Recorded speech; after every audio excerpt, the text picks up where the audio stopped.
예, 오늘은 고립되면 죽고 연결되면 산다라는 제목으로 하나님 말씀 증거하도록 하겠습니다. 인생은 업앤다운이 있죠. 고난의 때가 있고 또 즐거워할 때가 있습니다. 오늘 13절 보니까 고난당한 자가 있느냐 기도할 것이고 즐거워하는 자가 있느냐 찬송할지니라. 이 패턴 이것만 잘 지키면 됩니다. 신앙이라는 것은 응답이거든요.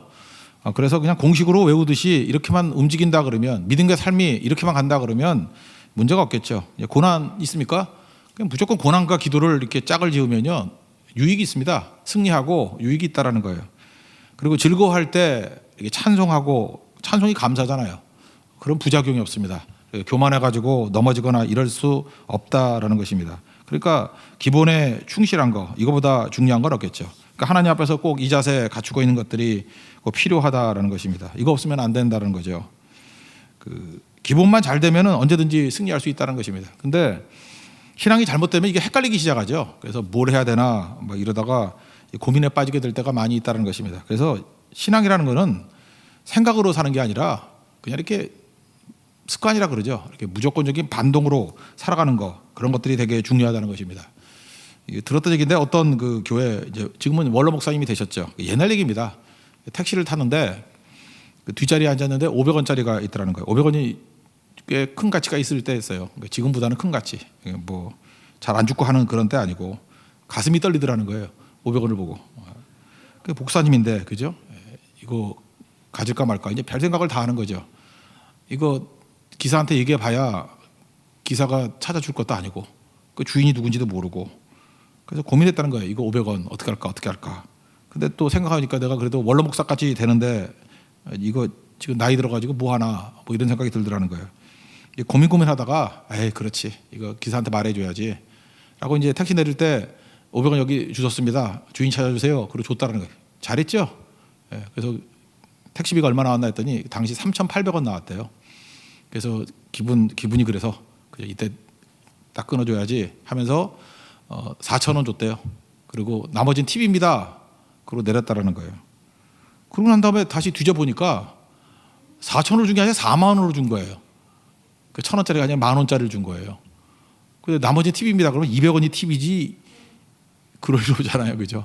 그 3만 원 넘게 그 팁이 되지는 없는데 그 사람이 그냥 간 것도 그렇고. 그래서 이 목사님이 크게 이제 반성하고 후회했대요. 내가 하나님 앞에서 깊은 이게 수업료 받은 거라고. 아니 목사가 당장 500원 생기면 주수면 주인 찾아줄 생각해야지 뭘 생각하냐고. 이게 뭐 기사한테 말할까 주인 찾아줄까 이러다가 정신 잃어가지고 결국은 4만 원이라는 수업료 냈다고. 잘한 거죠. 우리 인생이 그렇습니다.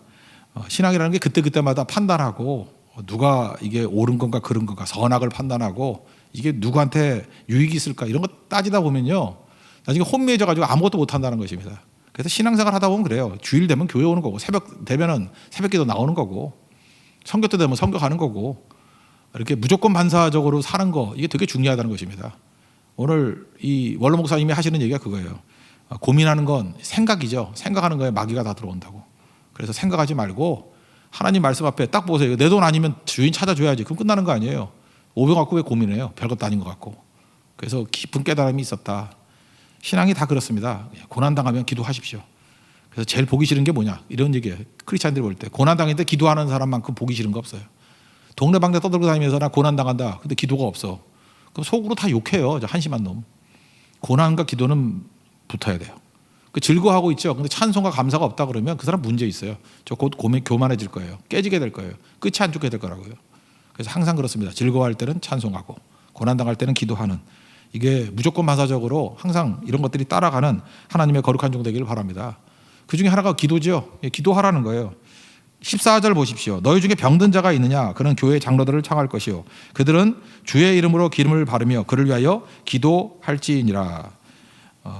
사실은 그 공동체를 떠나지 말라 그런 얘기하고 똑같은 거죠. 이 교회 장로들을 청할 것이다. 이거 무슨 얘기예요? 공동체와 함께 있어야만 우리 능력 있게 쓰임 받을 수 있다. 뭐 그런 얘기겠죠. 병든 자 이거는 진짜 병든 자일 수도 있고 우리의 삶의 문제일 수도 있겠죠. 그때 기름 바르면서 뭐 세상에 의약품 뭐 그런 거일 수도 있겠죠. 또 어떤 분도 진짜 기름이라 그러는 분도 있어요. 그래서 동방정교 같은 데서 진짜 기름을 바르면서 그 뭐 성지순례 가면 판다 그러대. 이렇게 반지가 있는데 기름을 넣으면은 이렇게 손을 얹을 때 약간씩 흘러내리는 그런 기름 붓는 반지가 있대요. 저도 보긴 본 것 같은데 이걸 또 문자대로 그렇게 해석해야 되나 그런 건 아닌 것 같습니다. 또 이걸 또 성령으로 해석하는 사람도 있고 한데 이건 제가 볼 때 기름은 그냥 일종의 의약품인 것 같아요. 약을 쓰면서 같이 기도하게 되면 된다. 뭐 기름이 중요한 건 아니죠. 기도할 수 있는 공동체가 있다는 것만큼 중요한 것은 없다. 이런 것들을 말해주고 있습니다. 그러니까 홀로 고립돼서는 안 된다는 거예요. 같이 기도하고 부르짖는 것들이 꼭 필요하다 그랬죠. 오늘도 우리 죄가 뭐라 그랬습니까? 단절이라 그랬잖아요. 단절. 하나님과 단절. 그럼 그 회사가 일어나서 나중에 썩게 되잖아요. 하나님과 단절되면 두려움이 임하게 되고 살 길이 없습니다. 또 하나가 뭐예요? 사람과의 단절. 제일 어리석은 사람들은 50 넘어서 가지고 사람과 사람 사이에 단절이 일어나는 거예요. 그 피라미드 이런 거 하는 사람의 최고 죄악이 뭐죠? 돈을 번다 할지라도 뭐 다이아몬드 그룹이 된다 할지라도 돈만 벌면 뭐 할 거예요? 관계가 닿게 잡버렸는데. 그러니까 그 사람들 자기 동료들이 보기에 관계인지 아는 것 같아요. 그 돈만 사라지면 다 깨질 건데 관계가 중요한 거죠. 하나님께서 우리에게 주신 모든 능력과 은혜를 가지고 집중적으로 투자해야 될 게 뭐냐? 관계 유지하는 거예요. 좋은 관계 맺는 거. 여러분 왜 돈이 좀 더 있으면 좋죠? 돈이 왜 좋아요? 뭐 누구 갑질하려고? 아닙니다. 돈이 좀 있으면은 관계를 맺는데 유리하잖아요. 밥값도 좀 낼 수 있고. 그 정도만 있으면 좋다고 생각해요. 좀 부담 없이 밥도 살 수 있고, 그죠? 어떤 사람이 화해시킬 때 그런 자리를 마련해 줄 수 있을 정도의 여유. 그러면 그 관계를 제대로 이루는데 너무너무 좋잖아요. 어떤 사람이 막 다투고 그래요. 그럴 때마다 자기가 들어가서 조금만 이렇게 녹여주면은 그 갈등 관계가 회복되고 그럴 때가 많이 있잖아요. 그런 게 얼마나 좋습니까? 사실 강대국 그러면 뭐 남나라를 침범하는 것보다도 그 약한 나라들끼리 싸울 때 개입해가지고 양쪽의 문제를 해결해주고 화해를 임하게 만드는, 제가 너무 그 공상적인가요? 그런 나라라 그러면, 그런 강한 나라 그러면 하나님의 나라 아니겠어요? 그러니까 모든 관계를 원만하게 하고 피스메이커가 되는 그런 것들이 꼭 필요하다라는 것입니다. 그래서 공동체가 되게 중요한 거예요.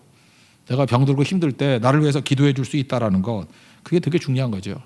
그래서 기도 공동체, 이거는 반드시 있어야만 된다라는 것입니다. 그래서 홀로 예배 드리는 거 아니에요. 장작불도 모였을 때 불타오르는 거 마찬가지로 기도도 모였을 때 불타오르게 되죠. 지금도 보니까 이게 비대면 예배를 드리니까 뭐 이렇게 여러 사람들끼리 이렇게 새로운 가족끼리 모여서도 하지만 또 가족이 없는 사람들끼리는 따로 자기들끼리 모여가지고 같이 비대면 예배 드리고 하는 것 같아요. 그때 오히려 끈끈해지는 것들이 있고 더 좋아지는 것들을 보게 됩니다. 저는 이렇게 생각해요. 이렇게 비대면 예배 드리니까 전도가 사라져 버렸죠. 심지어 교회 올 때도 모르는 사람 오면은 누구예요? 그러면서 잘 안 들여보내고 뭐 이렇게 경계하고 그러는 것들이 있지 않습니까? 비대면 예배의 강점이 뭐예요? 가정으로 흩어지고 여러 군데 흩어져 있잖아요. 그러니까 이때 전도 너무너무 쉽겠죠. 아니, 교회로 나오라 그러면 약간 부담이 있지만 우리 비대면 예배 드릴 때 같이 예배 드리자. 그건 얼마든지 할 수 있겠죠. 믿지 않는 가족들이라든지 친구라든지. 그래서 맨날 그 사람들만 예배 드리는 게 아니라 내일 새벽부터 비대면 예배 우리 부흥회를 합시다. 부흥. 그죠? 전도하고 더 많은 사람들이 예배 드릴 수 있고 어디에서 예배를 드리든지 같은 숫자로 예배 드리는 게 아니라 수가 늘어날 수 있는. 그러고 난 다음에 다 모이게 될 때 한꺼번에 모이면 또 뭐 강력하게 되는 거 아니에요? 오히려 비대면 예배가 흩어져 가지고 더 많은 그 불씨를 퍼뜨리게 만들어서 더 강력해진다. 저는 그게 굉장히 중요하다고 생각합니다. 이제부터 비대면 예배 부흥운동, 그죠? 새생명운동 그런 것들을 꼭 벌이는 것이 중요하다고 생각합니다. 그게 공동체예요. 그래서 크리스찬들은요 어딜 가든지 혼자가 있는 게 아니에요. 혼자 가면은 공동체를 만드는 거예요. 그래서 마귀가 비대면 예배 때문에 교회가 약화될 줄 알았는데 아니죠. 이렇게 흩어져가지고 혼자 흩어진 게 아니라 한 사람이 둘이 되고 둘이 넷이 되고 여덟이 되고 다 모였을 때 보면 깜짝 놀라는 거죠. 그죠? 이렇게 흩어졌다가 엄청난 일이 벌어졌구나. 사도행전 8장도 보세요. 예루살렘 교회가 핍박 때문에 흩어졌더니 흩어진 사람들이 뭐 했어요? 가서 두루 복음을 증거했잖아요. 그런 사람들이 나중에 안디옥 교회를 세우기도 하고 사마리아에 부흥을 일으키기도 하고 가는 곳마다 능력이 나타나지 않았습니까? 하나님이 하시는 일은 놀라운 일이라는 거예요. 여러분들 잊지 말고 가는 곳마다 공동체 세우십시오. 홀로가 아니라 같이 기도하고 같이 섬길 수 있는 공동체. 그러면은 우리 다 능력 있게 된다라는 것입니다. 그 다음 얘기가 15절 보니까 믿음의 기도는 병든 자를 구원하리니 주께서 그를 일으키시리라. 혹시 죄를 범하였을지라도 사하심을 받으리라. 기도에는 능력이 있습니다. 왜요? 하늘의 능력이 내게 임하기 때문에, 하나님과 연결되기 때문에. 전능하신 하나님과 내가 연결되는 능력, 그것만큼 강력한 게 어디 있겠어요? 조금 전에는 우리가 장로를 불러다가 같이 기도하라 그랬죠. 안수 기도해 주는 거, 그것도 필요한 겁니다. 그런데 사실은 기도에서 제일 중요한 건 뭐죠? 내가 기도하는 거죠. 내가. 그죠? 여러분 강력한 이 전원이 불이 켜지기 위해서는요 전원과 가까이 있어야 됩니다. 그러니까 뭐 이렇게 줄이잖아요. 뭐래 익스텐션 코드라 그러나 이렇게 콘센트에서 이렇게 쭉 빼는 거 있잖아요. 그 줄이 길면 길수록 뭐 가정에서야 문제가 안 되겠지만 그 길이가 만약에 뭐 1km, 2km 된다 그러면 전력이 약화되겠죠, 전원이. 전원에서부터 이 익스텐션 코드가 길면 길수록 약화되는 거예요. 제일 좋은 건 뭐죠? 직접 연결시켜 버리는 거죠. 주님께서 우리에게 예수님이 우리 신랑이다 그러는 이유가 뭘까요? 주님이 우리 신랑이니까 우리는 뭐예요? 신부죠. 그 신랑과 신부 사이에 중간에 누가 끼면 돼요, 안 돼요? 안 되는 거죠. 그런 거예요. 저는 신랑이라는 의미가 그런 의미 있다고 생각해요. 예수님이 신랑이에요. 그러면 예수님 만나기 위해서 딴 사람 이렇게 부르면은 뭐 좋겠어요. 남자를 불러도 이상하고 여자를 부르면 더 이상하고. 그렇잖아요. 자기 신부인데 또 다른 여자한테 신랑한테 말 좀 전해줘, 뭐 어떻게 좀 해줘, 뭐 손이라도 잡고 와 그러면 그 정신 나간 여자죠. 남자라 그래도 좀 이상하지 않아요? 신랑인데 자기가 가서 직접 가서 얘기하면 되는 거지. 신랑과 신부입니다. 아버지와 자녀예요. 무슨 얘기죠? 중간에 딴 게 있을 필요가 없다라는 거예요. 그냥 직접 가서 외치면 된다. 그래서 회로를 단축하시기라. 이것도 굉장히 중요하다고 생각합니다. 비대면 예배 이렇게 흩어져가지고 강력한 게 뭐죠? 이제까지는 그 리더의 지도하에 또는 뭐 팀장이나 이런 사람의 지도하에 이렇게 믿음 생활을 했었는데 이제 중요한 거 뭐예요? 하나님께 직접 연결시키는 거예요. 예수님과 직접. 내가 신부인데 예수님께 직접 나가야죠.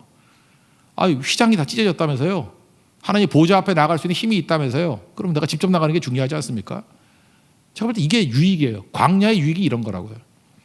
제가 중국 교회 얘기를 들어봤더니 선교사 있을 때는 의존적이었대요. 뭐든지 선교사한테 물어보고 뭐 해야 돼요 그러고 혼자서는 신앙생활 못했답니다. 근데 중국 공산당에 박해가 있으니까 다 흩어져가지고 가정교회가 다 돼버렸어요. 말 그대로 진짜 비대면 예배. 그때는 뭐 이런 뭐 인터넷도 없고요. 각자 가정에서 예배 드리기 시작했다는 것입니다.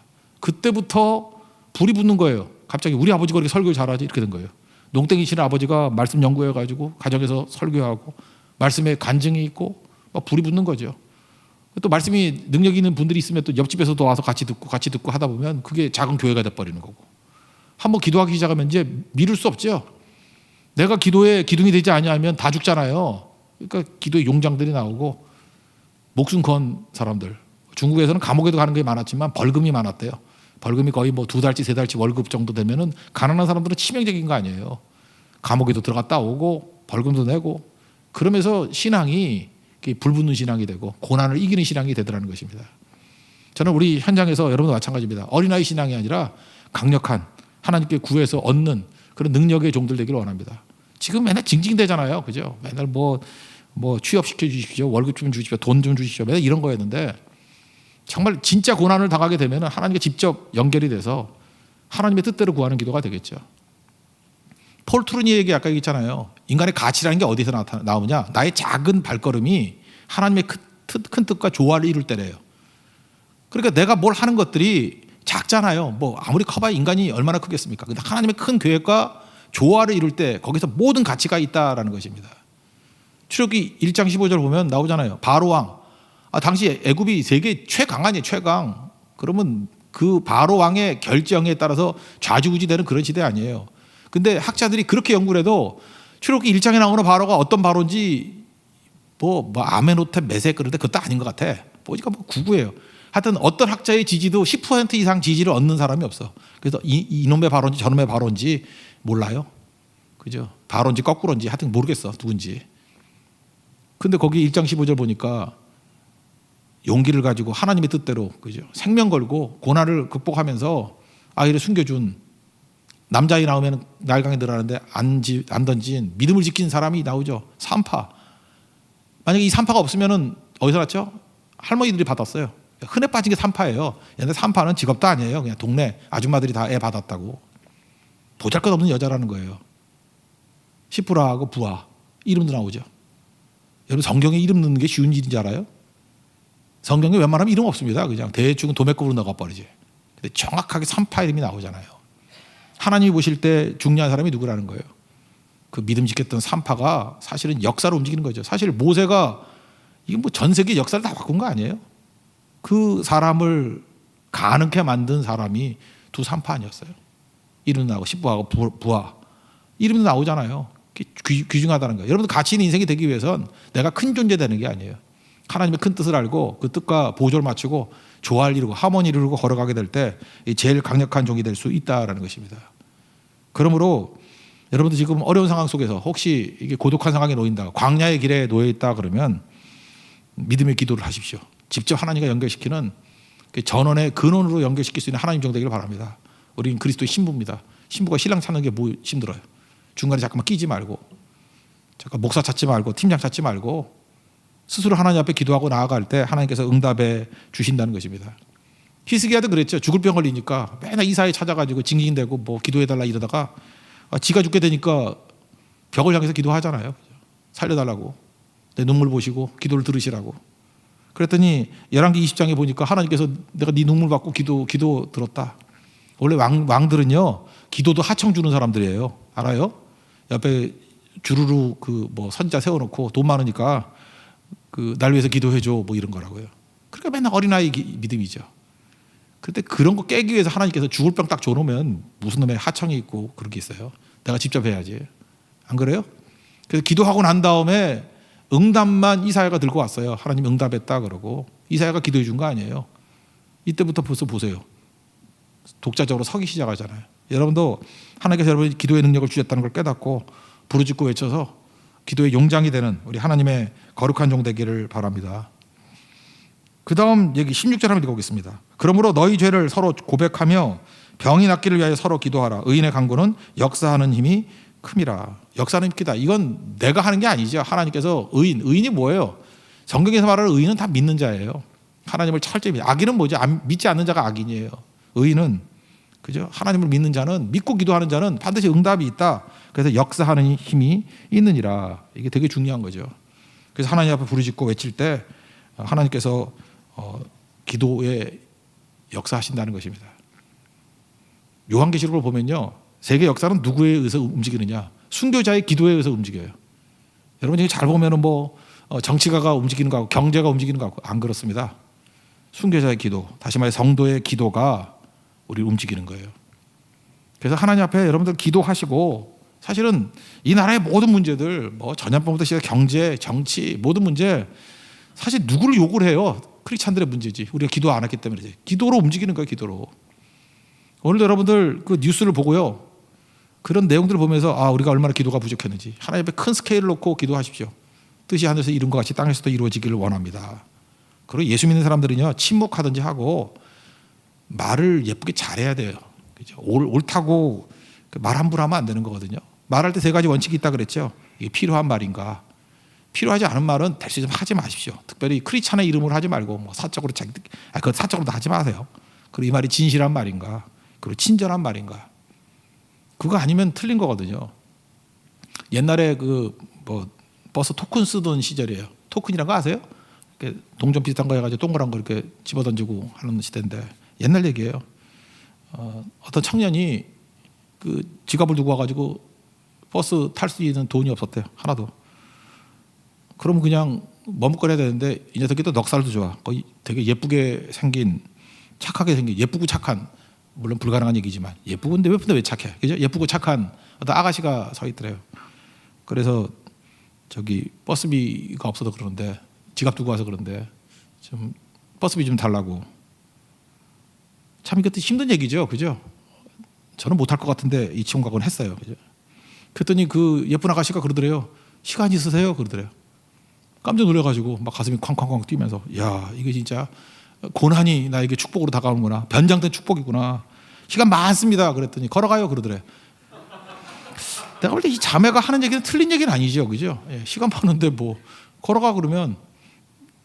근데 이런 식의 대답, 우리가 지금 이럴 수 있죠. 이런 걸 뭐라 그러죠? 약간 유머, 위트, 아니 통쾌하다 뭐 이런 거 있죠. 요즘엔 매사가 인간관계가 이래서 깨지는 거예요. 이 자매가 했던 얘기 틀린 얘기 하나도 없고, 위트 있고 머리 좋고, 그러니까 이 자매는 뭐 예쁘고, 예쁜 거는 이제 공인된 거죠. 착한지는 모르겠어요. 착해 보이는 건 맞죠. 인상 되게 좋은 거예요. 착하고 착해 보이고 예쁘고, 거기다가 머리도 비상하죠. 근데 뭐가 없어요? 따뜻함이 없어요. 그래서 이건 우리 제3자니까 웃을 수 있지, 이것만 당했다고 생각해봐. 마음에 큰 상처가 있을걸? 그리고 두고두고 문제가 있을걸요? 근데 우리는 이런 사람을 인재라고 키운다고, 그래서 관계가 잠깐 깨지는 거예요. 예쁘고 착해 보이고 머리도 좋은데 왜 힘을 발휘 못하죠? 이래서 이런 거예요. 이래서 문제가 되는 거예요. 그래서 성도들은요, 이런 쪽, 이것도 사실 개발하면 잠깐만 늘어나거든요. 남에게 갈구고 막 이렇게 조롱하고 이러면 주변 사람 같은 편끼리 모여서 막 통쾌하고 그래. 제발 그 짓 하지 마세요. 하나님께서 기뻐하는 게 아니에요. 침묵하고 이 모든 것들의 문제가 우리 어깨에 달려 있다. 소돔과 고모라가 기도하는 10명 의인 없었기 때문에 망했다. 악 때문에 망하는 게 아니에요. 기도하는 의인이 없어 망하는 거예요. 믿는 자가 없어 망하는 거예요. 하나님 앞에 그런 마음 가지고 적어도 우리 세교의 성도들만은 친절하게 말하십시오. 그리고 따뜻함이 없으면은 절대 말하지 말고. 그죠? 이거 안 좋은 거예요. 하나님 앞에 요즘 언어의 온도라는 거 있잖아요. 세상에서도 언어의 온도가 있다 그러잖아요. 그러면 성도의 언어에는 더 따뜻함이 있어야 되겠죠. 그래서 필요한가, 그리고 진실한가, 그리고 친절한가. 기도도 그렇고 우리 성도의 삶도 그래야 된다는 것입니다. 이거 없으면요, 다 옳은 것 같은데 맨날 부딪히고 싸우고 깨지게 된다는 것입니다. 이거는 올바른 접근이 절대로 아니라는 거예요. 하나님 앞에서 여러분 이 길 걸어갈 수 있는 하나님의 종 되기를 바랍니다. 그래서 마지막 중요한 건 뭐냐? 하나님 앞에서 직접 나와서 기도하면서 하나님 앞에 이 땅에 있는 모든 일들, 순교자들의 기도가 이루었던 것과 마찬가지로 우리 성도들의 기도가 세상의 모든 것들을 주도하고 이끌어 간다라는 거. 여러분 기도하는 십부와 부와 같은 산파, 그죠? 기도하는 엘리야 시대 때 아합이 난리 쳤잖아요. 근데 기도하는 한 사람이 850명의 선지자들을 물리치고 이기는 것과 마찬가지로 여러분들이 기도가 살아있는 하나님의 권능의 종 되기를 바랍니다. 그리고 항상 기도의 동역자들 두십시오. 그리고 환경에 대해서 원망하지 말고 이렇게 비대면 예배 흩어지는 상황, 흩어져 가지고 성경을 보세요. 손해 본 적이 없어요. 오히려 부흥이 일어나고 불씨가 퍼지는 거고, 십자가도 마귀가 이겼다고 생각했지만 그게 결정타였잖아요. 여러분 어떤 상황이나 원망하지 말고 그 상황 속에서 복음의 확산의 방법이 무엇인지, 이게 우리 가정을 살리는 길이었고 이게 오히려 기도에 불이 붙는 길이다, 그걸 깨닫고 하나님 앞에 따뜻함을 가지고 잘 증거할 수 있는 우리 믿음의 신실한 종 되기를 축원합니다. 자리에서 일어나겠습니다. 여호와께 돌아가자 찬양하겠습니다.